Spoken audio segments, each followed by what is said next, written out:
30년 뒤면 이제 없어질 나라 아니야? 이제 곧 중국 땅 될 텐데 그만 힘 빼. 여기 콜롬비아 대학 한 강의장. 한 중국 학생이 강의장에서 한국 학생을 보면서 외치고 있습니다. 그러자 듣고 있던 한국 학생이 자리에 일어서서 반박하자 중국인 학생은 얼굴이 붉어지며 아무 말도 할 수 없었다고 하는데요. 대체 무슨 일인지 한번 살펴보겠습니다. 안녕하세요. 저는 레나 마이어라고 해요. 독일에서 왔고 올해 26입니다. 콜롬비아대 국제정책대학원에서 공부 중이고요. 저는 어떤 나라든 시스템이 그 사회를 말해준다고 믿었어요. 숫자, 정책, 제도 같은 걸 통해 세상을 이해해왔죠. 감정이나 문화보다 구조가 중요하다고 생각했어요. 그런데 이 수업에서 만난 한 발표가 그 믿음을 조금 흔들었어요. 한국이라는 나라, 그리고 윤서라는 사람을 통해서요. 지금부터 그 이야기를 해보려고 합니다. 제가 듣는 수업 중 제가 가장 기다리던 세미나가 바로 그날 열렸습니다. 주제는 21세기 국가 경쟁력의 핵심 자원이었고 수업을 맡은 헤르만 교수는 유엔과 세계은행에서 수년간 근무한 경험이 있는 분이었어요. 이 세미나는 매년 세계 각국에서 온 유학생들이 자국의 국가 경쟁력 요소를 분석하고 서로 다른 시각을 교차시키는 자리로 유명했어요. 저처럼 독일에서 온 학생들에겐 자국의 공공정책이 비교 기준이 되곤 했고 미국이나 프랑스 출신 친구들은 주로 군사력이나 금융 네트워크를 강조했어요. 하지만 저는 이번 학기에 눈에 띄는 한 학생에게 자꾸만 시선이 갔습니다. 윤서라는 한국 학생이었어요. 발표도 질문도 거의 없었지만 언제나 교수의 말에 가장 집중하는 사람이었고 항상 정돈된 노트를 펴고 조용히 기록하고 있었어요. 한국에 대해 아는 게 많지 않았던 저는 솔직히 처음엔 그 나라가 이 수업에서 그렇게 중요하게 언급될 거라곤 생각하지 않았습니다. 그날 교수는 수업을 열며 각국의 예시를 하나씩 꺼냈습니다. 자원, 군사력, 인구구조, 시장 크기 익숙한 주제들이 오가던 중 교수는 약간 목소리를 낮춰 조용히 말했어요. 그런데 여러분, 자원이 없고 군사적 우위도 없으며 인구도 줄어드는 나라가 세계 10위권의 무역 강국이 되었다면 믿으시겠습니까? 그러곤 정면을 바라보며 말을 이었습니다. 바로 한국입니다. 사람이라는 자원만으로 경제를 이끈 나라죠. 처음에는 다들 조용했어요. 하지만 그 정적을 깨고 손을 든 학생이 있었어요. 중국 출신의 장웨이였습니다. 그는 늘 자신감 넘치는 말투로 토론을 주도하곤 했어요. 이날도 예외는 아니었고 손을 들자마자 다소 비꼬는 말투로 이렇게 말했습니다. 근데 한국은 이제 인구가 줄어서 사라지는 거 아닌가요? 출산율 최저라던데요. 30년 뒤면 시장도 사람도 없을 텐데요. 그 순간 강의실 안엔 묘한 공기가 흘렀습니다.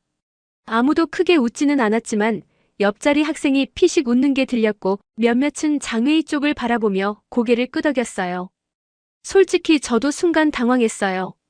한국이 그렇게 심각한 출산 문제를 겪고 있는지 몰랐거든요. 동시에 윤서를 향한 시선이 집중되는 걸 느꼈습니다. 윤서는 여느 때처럼 조용히 앉아 있었어요. 표정엔 변화가 없었고 여전히 노트에 무언가를 적고 있었습니다. 그런데 잠시 후 천천히 손을 들었습니다. 그녀가 수업 중 손을 든 건 처음이었어요. 교수도 조금 놀란 듯 잠깐 멈췄다가 조심스럽게 고개를 끄덕였습니다. 윤서는 자리에서 일어나지 않고 조용히 말했어요. 말씀드려도 될까요? 그 순간부터 강의실 분위기는 완전히 달라졌습니다. 장웨이는 살짝 기대어 앉았고 교수는 흥미롭다는 듯 양손을 모았어요. 저도 자세를 고쳐 앉았습니다. 윤서의 말은 크지 않았지만 명확했어요. 제가 꼭 반박하고 싶어서가 아니라 그 시선을 조금 바꿔드리고 싶어서요. 그녀는 그렇게 이야기를 시작했습니다. 그녀의 발표는 아직 시작되지도 않았는데도 이상하게 집중하게 만드는 힘이 있었습니다. 평소처럼 또박또박 천천히 말을 이어가며 노트북을 열었고 한 장의 사진을 화면에 띄웠습니다. 거기엔 전쟁 직후 폐허가 된 서울의 모습이 있었습니다. 무너진 건물, 흙먼지 가득한 거리, 맨발로 걷는 아이들. 저는 그 장면을 보는 순간 그 나라가 지금의 모습과 연결된다는 사실이 쉽게 믿기지 않았어요. 윤서는 자료를 넘기지 않고 한참을 말없이 사진을 바라보았습니다. 그리고는 아주 단순한 말로 설명했습니다. 1953년 우리 국민의 1인당 소득은 $67였습니다. 그 당시 세계 최하위권이었어요. 그런데도 우리는 살아남았고 지금은 세계 10위권의 무역 국가가 되었어요. 교수는 이미 발표 시간을 넘겨도 그녀의 말에 제지를 하지 않았습니다. 주변의 학생들도 조용했고 저 역시 그 분위기에 휩싸인 채 계속 집중하고 있었어요. 윤서는 그 순간까지도 단 한 번도 감정적으로 말하지 않았습니다. 조용하지만 단단한 어조였고 장웨이의 시선을 직접 마주하지도 않았어요. 그저 자신이 알고 있는 사실과 경험을 조용히 풀어내는 느낌이었습니다. 그 발표가 아직 본격적으로 시작된 것도 아니었는데도 저는 이미 뭔가 마음속에 울림이 있었습니다. 평소 이론과 통계로만 국가를 이해해오던 저로선 누군가가 사람이라는 단어로 설명하는 국가 경쟁력이라는 게 처음이었거든요. 그리고 한국이라는 나라가 어떻게 사라질 거예요? 라는 한 문장으로 축소될 수 없다는 것도 깨닫고 있었습니다. 그날의 발표는 결국 윤서의 단 한마디로 시작되었어요. 말씀드려도 될까요? 그 조용한 문장이 어느 누구의 비난보다 강하게 저에게 남았습니다. 그리고 저는 이 수업 이후 제 생각이 조금씩 바뀌기 시작했습니다. 물론 그 순간은 아직 시작에 불과했어요. 윤서는 겨우 첫 장의 사진을 넘긴 상태였고 앞으로 어떤 이야기를 꺼낼지 아무도 몰랐습니다. 하지만 적어도 저에게는 장웨이의 말보다 윤서의 태도가 훨씬 더 인상 깊게 남았어요. 그때는 몰랐어요. 그 발표가 제 시각은 물론이고 교수님의 논문 방향까지 바꾸게 될 줄은요. 윤서가 슬라이드를 넘기기 시작했을 때 강의실 전체가 숨을 죽인 것처럼 조용해졌어요. 저는 자리에서 조금 몸을 앞으로 숙였고 주위에서도 노트북을 치던 손들이 멈췄습니다. 화면에는 여전히 오래된 서울의 흑백 사진이 남아있었고 그녀는 천천히 다음 화면으로 전환했어요. 거기엔 IMF 당시의 사진이 나왔습니다. 은행 앞에 길게 늘어선 사람들, 금반지를 기부하는 시민들, 금으로 가득 찬 박스 앞에 앉은 자원봉사자들까지요. 저는 그 장면을 처음 봤어요. 한국이 경제 위기를 겪었다는 건 알고 있었지만 그걸 어떻게 극복했는지에 대해서는 관심조차 가져본 적 없었어요. 윤서는 말했습니다. 1997년 한국은 국가부도의 위기에 놓였습니다. IMF 구제금융을 요청했고 외화가 바닥났습니다. 그녀의 목소리는 여전히 단단했어요. 과장도 감정도 없이 그저 차분하게 설명해 나갔습니다. 그때 시민들은 금을 모았습니다. 결혼반지, 돌반지, 금메달까지 220톤이 넘는 금이 모였어요. 당시 시세로 20억 달러가 넘었습니다. 저는 속으로 다시 한번 계산해봤어요. 20억 달러가 한 나라 국민들이 자발적으로 모은 돈이라는 사실이 믿기지 않았습니다. 제 모국인 독일에서도 시민운동은 종종 일어나지만 그렇게 전 국민이 하나 되어 움직이는 일은 보기 드뭅니다. 윤서는 슬라이드를 넘겼고 이번엔 팬데믹 당시의 사진들이 나왔어요.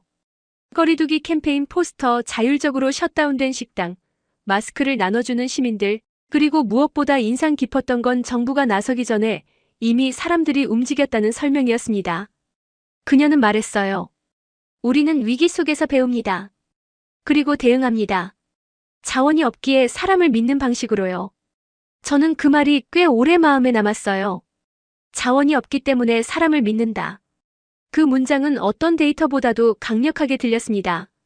또 다른 슬라이드에서는 한국의 교육열을 보여주는 장면들이 나왔습니다. 늦은 밤까지 불이 꺼지지 않은 독서실, 시험을 앞두고 기도하는 부모들, 줄지어 입시 학원에 들어가는 아이들.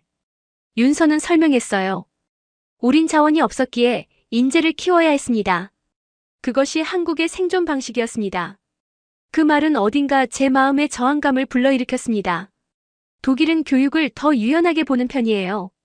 지나친 경쟁은 오히려 독이라고 배웠고 아이들에게는 균형 잡힌 삶이 중요하다고 믿었어요. 하지만 윤서가 보여준 장면들은 그 반대였어요. 과도해 보였지만 그 안에서 사람들은 무언가를 끌어올리고 있었어요. 장웨이는 조용히 앉아 있었어요. 평소 같으면 벌써 무언가 반박했을 텐데 그날은 아무 말도 하지 않았어요. 슬라이드마다 자극적인 장면이 있는 것도 아니고 윤서가 누구를 향해 비난하는 것도 아니었거든요. 그저 사실을 풀어놓고 있었을 뿐이었어요. 그런데 그 사실이 너무 단단했어요. 윤서는 그 뒤로도 몇 장의 슬라이드를 넘겼습니다. 세계 반도체 시장에서 한국 기업이 차지하는 점유율, 디스플레이 분야의 경쟁력, 해외 유학생들의 취업률, 그리고 OECD 국가 중 가장 높은 교육열 수치까지요. 숫자들은 놀라웠지만 이상하게 저는 그 숫자 자체보다는 그 숫자 뒤에 있는 사람들을 떠올리게 되었어요. 특히 윤서가 이런 말을 했을 때 제 손이 노트북 위에서 멈췄어요. 우리가 가진 건 많지 않았습니다. 그래서 가진 것을 더 아끼고 더 키워야 했습니다. 그것이 곧 사람입니다. 처음엔 고개를 끄덕이기 어려웠어요. 저는 늘 시스템과 구조로 모든 걸 설명하는데 익숙했으니까요. 사람이라는 단어 하나로 국가 경쟁력을 설명하는 방식이 낯설었고 감정에 호소하는 이야기처럼 느껴졌어요. 그런데 윤서는 감정적으로 말하지 않았습니다. 오히려 저보다 훨씬 이성적이고 객관적인 어조로 설명했어요. 그래서 더 믿음이 갔습니다. 그리고 점점 빠져들었어요. 윤서의 이야기는 어느 순간부터 제가 배워온 정답들과 어긋나기 시작했습니다. 저는 그게 불편했지만 동시에 흥미로웠어요. 숫자가 모든 걸 설명해주지 않는다는 것, 데이터 바깥에 사람이 존재한다는 걸 실감했어요. 윤서는 슬라이드를 멈추며 한 문장을 덧붙였어요. 작은 나라가 세계의 중심이 되기까지 우리는 절박했기 때문에 공부했고 살아남기 위해 배웠습니다. 그 말이 제게는 일종의 고백처럼 들렸어요. 누구를 설득하려 하기보단 살아온 방식 자체를 보여주는 듯 했어요. 저는 그 정직한 자세가 좋았어요. 강의실은 여전히 조용했습니다. 이제는 긴장보다는 집중이 감돌았어요. 학생들 대부분이 윤서를 바라보고 있었고 장외인은 더 이상 눈을 마주치지 않았습니다.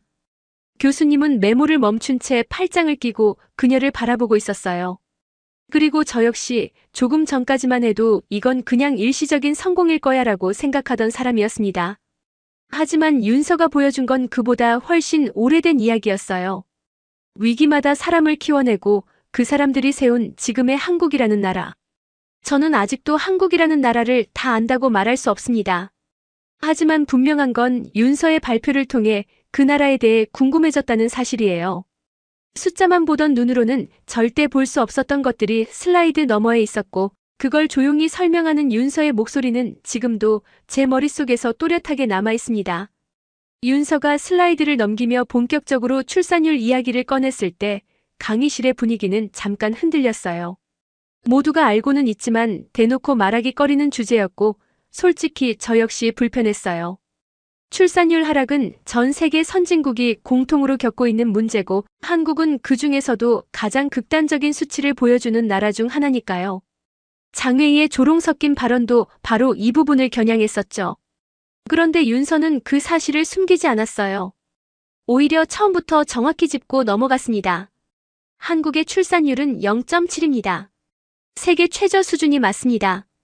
그렇게 단호하게 말하고 나서는 화면에 지역별 출생 통계 그래프를 띄웠어요. 일부 지방 도시에서 출산율이 소폭 반등하고 있다는 자료였어요. 충남의 작은 시골 마을, 전남의 인구 소멸 위기 지역에서 시작된 변화들을 사례로 보여줬습니다. 저는 그 수치들을 보면서도 긴가민가했어요. 수년간 떨어지던 곡선이 조금 올라갔다고 해서 의미 있는 변화라고 말할 수 있을까 싶었어요. 그런데 윤서가 이어서 설명한 내용이 저를 멈춰 세웠어요. 단순히 출산 장려금 같은 물질적 지원이 아니라 돌봄 공동체, 공공보육센터의 확충 압박, 육아휴직 확대 같은 생활 기반의 변화가 실제로 현장에서 작동하고 있다는 거였어요.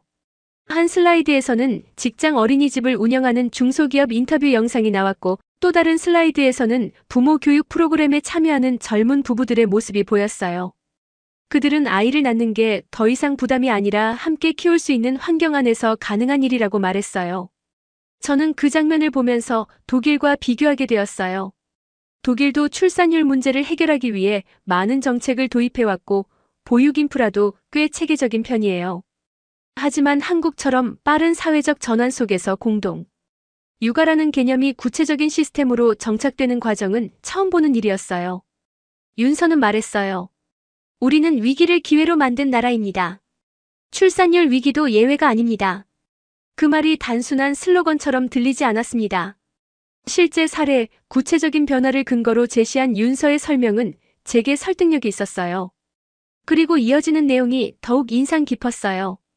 윤서는 기업들의 근무 환경 개선 사례를 보여주었어요.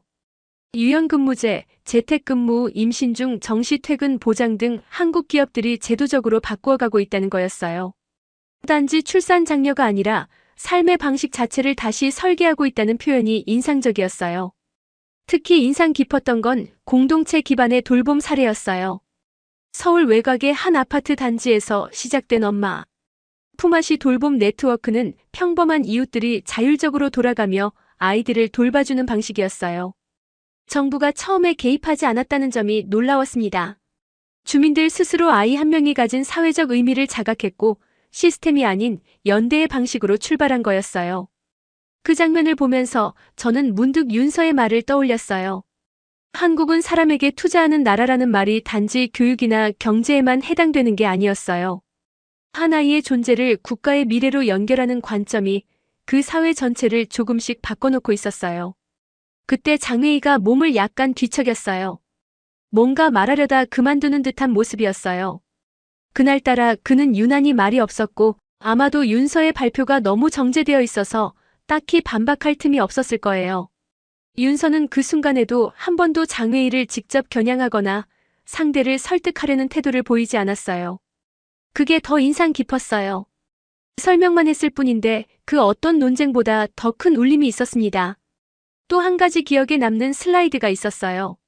OECD 국가들과 비교하면 한국의 육아휴직 후 복귀율은 여전히 낮은 편이었지만 최근 들어 기업과 정부가 이를 개선하려는 흐름이 보이기 시작했다는 자료였어요.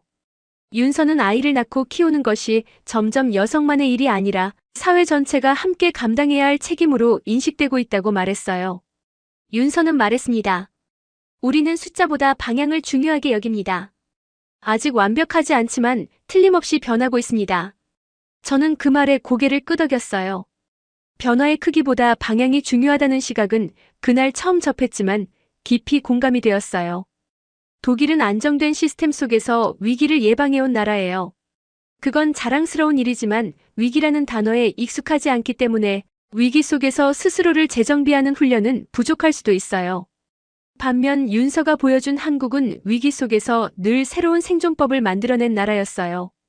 그 순간 저는 윤서가 단순히 한국을 설명한 게 아니라 자신이 살아온 사회를 온몸으로 증명하고 있다는 걸 느꼈어요. 장웨이는 주먹을 꼭 쥐고 있었고 저는 그녀가 점점 불편해지고 있다는 걸 직감했어요. 하지만 윤서는 처음부터 끝까지 똑같은 톤으로 발표를 이어갔습니다. 그날의 윤서는 말로 공격하지 않았어요. 설명으로 설득하지도 않았어요.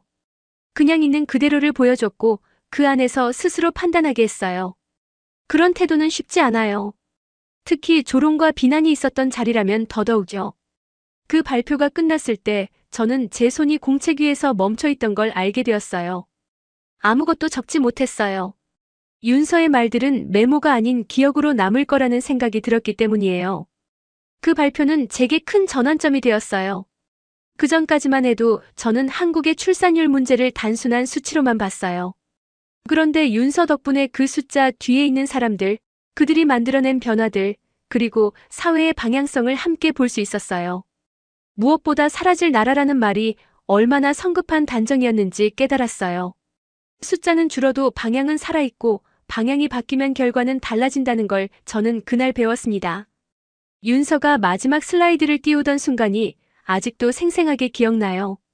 단 하나의 단어만이 화면에 크게 적혀 있었어요. 사람.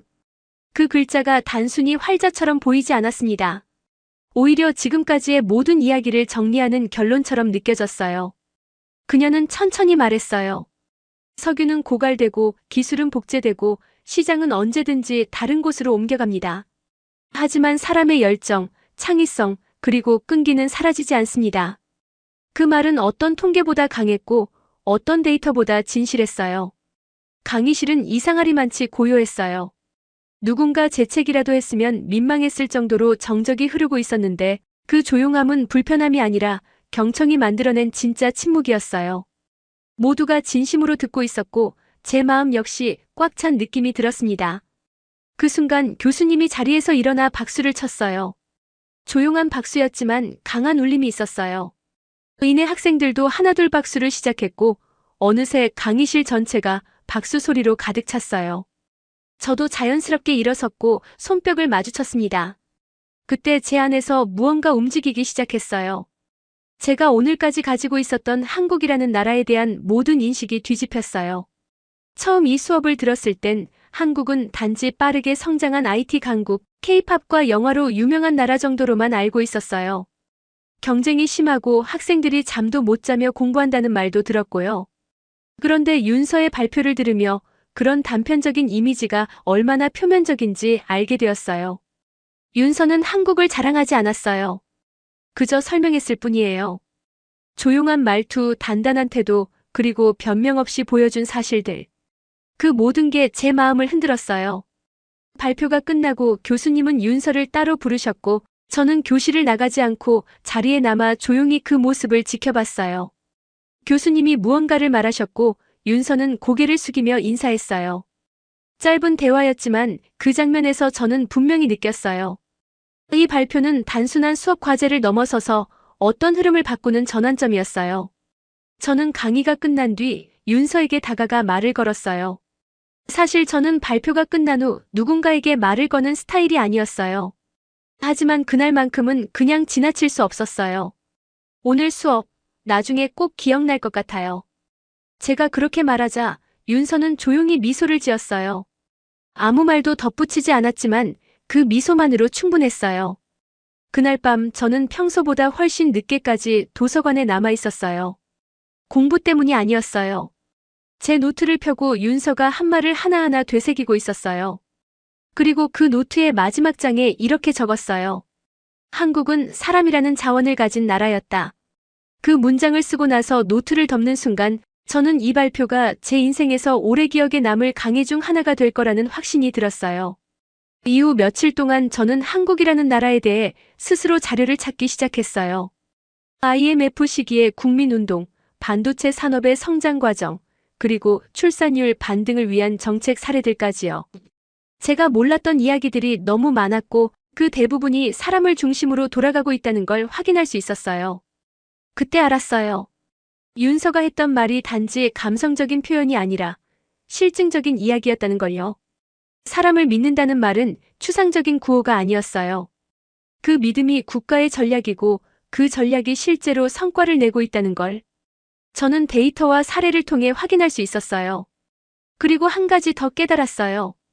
그날 윤서의 발표는 저 하나만 바꾼 게 아니었다는 거예요. 발표가 있던 날 이후 수업에서 한국을 바라보는 분위기가 조금씩 바뀌었어요.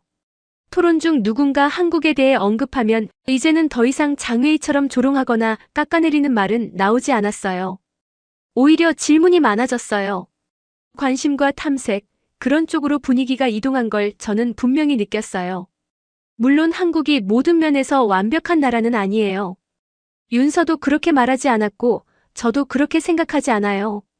다만 그 나라가 가진 철학, 즉 사람을 자원으로 여기는 관점이 너무나도 강력하고 지속 가능하다는 걸 알게 되었어요. 그건 단기적인 성과를 노리는 접근이 아니에요. 오히려 시간이 오래 걸리지만 가장 근본적인 성장의 방식이라는 걸 저는 이제야 이해하게 되었어요. 그날 이후 저는 수업에서 제 의견을 말할 때 더 이상 숫자만을 앞세우지 않게 되었어요. 자료를 읽을 때도 그 뒤에 어떤 사람들의 삶이 있었는지를 먼저 떠올리게 되었어요. 그 변화는 조용했지만 제 안에 분명한 울림으로 남아 있었어요. 나중에 교수님은 논문 주제를 바꾸셨다고 말씀하셨어요. 원래는 자원과 시장 중심의 국가 경쟁력 비교 분석이었는데 바뀐 제목은 이랬습니다. 대한민국 사례 연구 사람이라는 자원. 그 제목을 들었을 때 저는 속으로 웃었어요. 그 말은 이미 제 노트에 적혀 있었거든요. 강의실에서 시작된 한 발표가 사람의 시선을 바꾸고 생각을 바꾸고 미래를 바꿀 수 있다는 걸 저는 처음으로 경험했어요. 윤서가 보여준 그 슬라이드 하나하나, 그녀의 말투와 태도까지도 모두 강의 자료였고 그 모든 것이 제가 배운 것들이었습니다. 한국은 자원이 없다고 말하지만 제게는 누구보다 풍요로운 나라로 남았어요. 왜냐하면 그들은 사람을 자원으로 삼았고 그 자원은 고갈되지 않는다는 걸 스스로 증명해 보였기 때문이에요. 그날 이후 저는 더 이상 국가를 크기나 숫자로만 평가하지 않게 되었어요. 저는 오늘도 제 노트 마지막 장을 다시 펼쳐봅니다. 거기엔 여전히 그 한 문장이 적혀 있어요. 한국은 사람이라는 자원을 가진 나라였다.